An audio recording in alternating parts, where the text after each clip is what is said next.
The Freedym Show. My name is Ryan Lee, the founder of Freedym.com, the #1 resource for heart-centered lifestyle entrepreneurs. And right now you're listening to The Freedym Show, 10 minutes of thought-free advice teaching you how to create a true lifestyle business. Because it's not just about the money, it's always about the freedom. And I just started a brand new free group online. Head on over to Freedym.com, Freedym.com/breakfast, and come join me for breakfast online. All right, right now we've got Scott Voelker. We've got 10 minutes on the clock. Scott is a guy I just connected with last week. The guy is doing some amazing things selling on Amazon. I've had a few products on Amazon with some decent results. I just have not put a lot of focus into it. So this is something I'm really excited about. To learn more about Scott and what he's offering, he actually has a new workshop. Check out theamazingseller.com/workshop. Scott, 10 minutes. You ready to bring it? I am ready, Ryan. Yeah, let's go. All right. Amazon. I can't go, 2 minutes online without someone talking about, how to make millions on Amazon. Let's cut the BS. How do we even know if the product's going to be right, if we're going to be able to sell? Because I know you've come up with some kind of methodology to determine this. Yeah. I mean, and let's just say this real quick, too. There's over 244 million active customers last I checked. So, we're diving into a marketplace that has buyers with credit cards waiting to buy. It's up to us to put products in front of them. And it's as simple as that goes. So you may have dabbled in it yourself, or people listening, they might have heard of like retail arbitrage, which is kind of, they call it the retail arb game. And it's really where you go out and you find products. I mean, popular products could be, a Mattel toy, and then you sell it under a listing, and you can do that all day long, and it does work. The problem with that for me is I come from a digital background, as you do. It's a lot of work. Right. And I'm not trying to create a job. I'm trying to actually create some freedom and some passive income. And this is the closest thing I found to a digital product since getting into the game. So here's kind of like the reason why I don't like physical products if you're selling it in doing retail arbitrage, because it takes a lot of time to find those products. And when you do, when all those products are gone, you're done, right? You got to go find more products.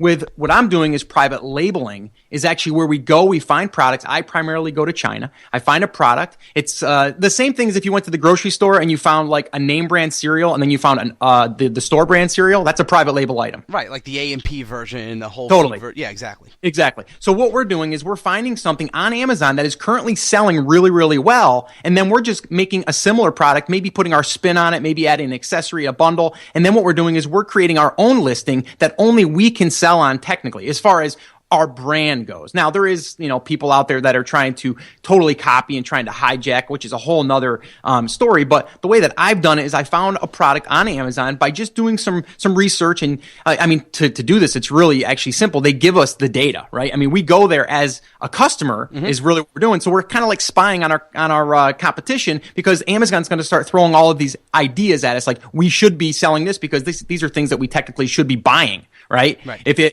frequently seen bought together or frequently viewed or all of that stuff, Amazon's given that. So what I do is you go to the bestseller rank. If you scroll down on the listing, you'll see that there's a BSR number, the bestseller rank. And what we want that to be is lower. So if there's something in like I'd say 500, even 500 to 5,000 or even 10,000, depending on the category that you're in, you can still sell 10 to 20 units a day. Now, some people are saying, well, 10 to 20 units a day, well, $10 profit, let's do the math, right? So I 100 to 200 a day, extrapolated over 30 days, it adds up. Yeah, and I call that my 10 by 10 by 1. It's $10 profit, 10 units a day, one product. That's $100 a day, right? Let's times that by 5. Now we're at $500 a day. Now we've got a $15,000 a month income. Now we're replacing someone's income. Right? So that's kind of my whole thing. And the way that it's, again, we have 10 minutes. I have no idea how I would even be able to do this. I do a workshop, which I teach this all on. But really, for people to even just get your feet wet, I would say do the retail arbitrage, okay? Because it's going to let you learn the system, okay? And once you learn the system, now you can replace that with your own product, and then you can go and source it. And I'll just give you a couple of ideas for sourcing. People can go and check these out. There's AliExpress.com. And then there's Alibaba.com. And they're both globally traded companies. And they are basically, it's like an eBay place for suppliers and sellers like us to get together and brand our own products. And then, I'm gonna do some rapid fire questions. Give me like a 10-second or 30-second response. Are you doing paid Amazon seller accounts? Yes, you're doing a paid account. $39.99 a month is what it is currently. $39.99 a month, and they take a percentage based on the product and the category? Yeah, they take a small fee for that. And then what we're doing is FBA. That's the other thing we should really mention quick, which is fulfilled by Amazon. We do not want a merchant fulfill. That's a job, right? We don't want to handle the product. So I'm taking 1,000 units, shipping them into Amazon, and they're handling the picking, the packing, and the refunds and all the customer service. So when you go to, let's say Alibaba, which I'm very familiar with, we've done some work with them, you say, okay, we want 200 of these, whatever, this version of an iPad or a digital thing, whatever it is. Yep. And then send it directly to Amazon. Yes. Yeah. We just take that product, we brand it with our logo and our brand. Right. We'll put a little bit of an accessory into it or something that makes it unique, and then we'll brand it with our own packaging and all that stuff. Okay, and then they ship it directly to Amazon with your account number, and Amazon says, okay, you have 200 units in, and then when it's sold, they say we need more, and Amazon basically takes care of everything. They take care of everything as far as that goes. The only thing I have to do is ship the product to them. Now, I can either pick to do it through Alibaba, have them directly ship, or I can have it directly shipped to my home office, inspect it, and then send it in. And that's what I always advise people in the beginning, because you don't know what you're getting in the beginning. You want to make sure that it's good quality product before you send it in. Okay, so you're getting it sent from Alibaba to you. Yep. You then send it to Amazon. Exactly. To make sure it passes muster, because you don't want to have that's my bad product. Yeah. That's what I teach people. I've taught that to people, and so many people have come back and said, Scott, thank you, because you saved me from sending in 1,000 units that I needed to tweak something real quick, and if I didn't, it would have cost me thousands of dollars. Right, and bad rankings, and it's hard to overcome that. Reviews, all that. Now, obviously, whatever product we're in, even if we make it a little bit different in private label, there's going to be competitors in your market. I mean, I know a lot of people doing this in the supplement world.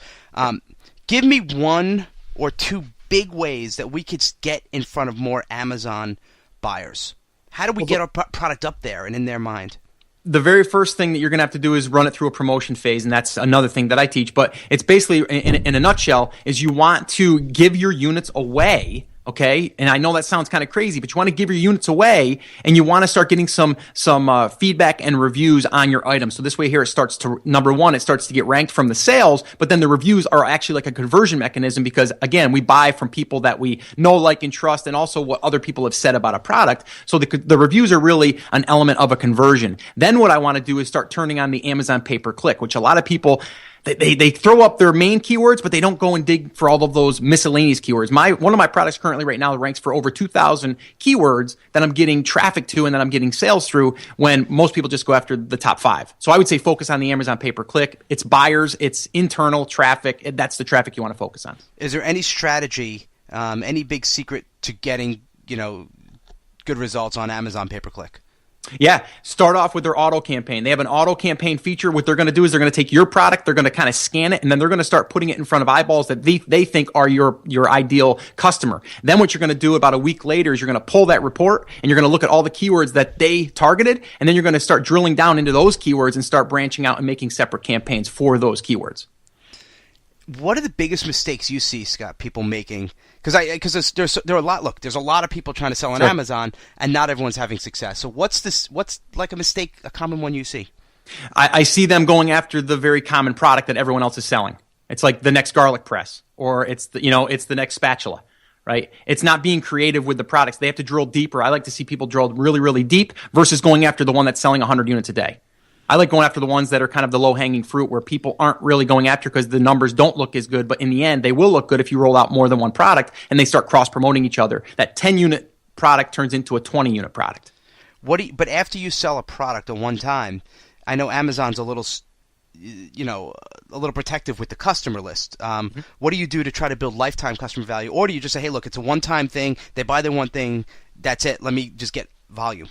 Yeah, they're both. I mean, you do want to get your email list started, and that's what I currently am doing, and I teach people to do. But it's a little bit of a gray area because you're not supposed to direct people off of Amazon through your emails. And there's email sequence providers that allow you to go into your Amazon sellers account and then sell on your behalf, and that helps you with your feedback and your reviews. Which again, we don't have time for that. But what I do is I drive people to a free PDF, which actually allows them to get more information about the product, and then also to register the product. When they register the product, they need their name and email address, and then I capture their name. And then once you do that, then you could do whatever you want with that customer. So, hey, click here to register, maybe for a free bonus or whatever it is. Absolutely. Some type of incentive. Yeah, as long as you're adding value to that customer, I don't see how Amazon could have a problem with that.